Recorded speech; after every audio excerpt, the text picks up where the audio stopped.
Hey everyone! If you're upgrading to a new SSD, you might be wondering whether to choose MBR or GPT. In this video, I'll break down the differences, explain which one is better for modern drives, and show you how to set it up safely on Windows. Let's dive in!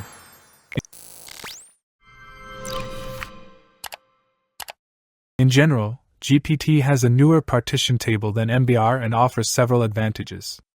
MBR only supports partitions up to 2 TB in size and creates only 4 primary partitions, while GPT disks have no practical limit.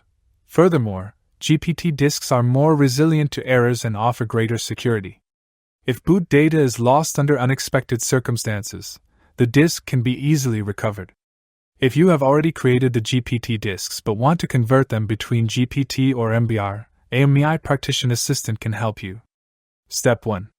Install and launch AOMI Partition Assistant. Right-click the MBR disk you want to change, and then choose Convert to GPT or click the disk and choose Convert to GPT from the right column.